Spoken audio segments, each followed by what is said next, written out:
Daisy Bates. When Daisy Bates was 3 years old, her mother was killed by three white men. The unfortunate death of her mother forced Bates to confront racism at an early age and pushed her to dedicate her life to ending racial injustice.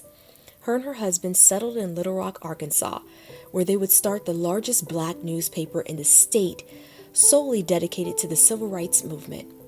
In 1954, the Supreme Court ruled segregated schools unconstitutional.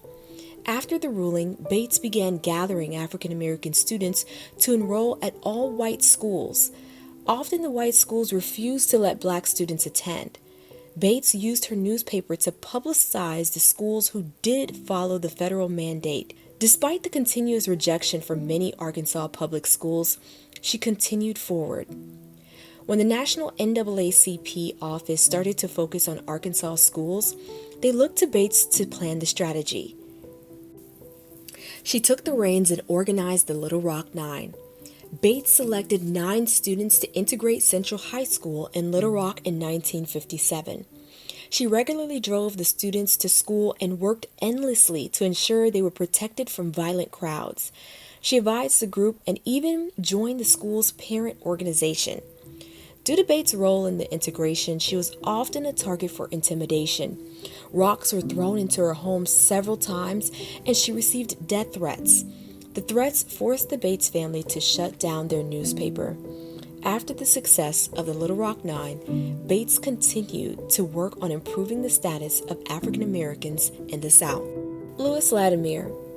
Lewis Latimer was born in Chelsea, Massachusetts in 1848 to parents who had escaped from slavery in Virginia 6 years prior.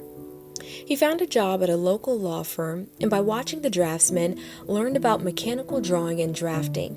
When his colleagues realized his talent, they promoted him. Eventually, his talents were also discovered by the likes of Alexander Graham Bell and Thomas Edison. Latimer went on to be hired as the first and only black inventor on Thomas Edison's team. A little known fact, Edison's original light bulbs burnt out after mere days.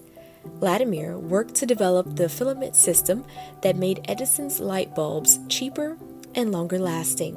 Edison gets all the credit for the invention, but we have another man to thank. So thank you, Lewis, for showing us the light.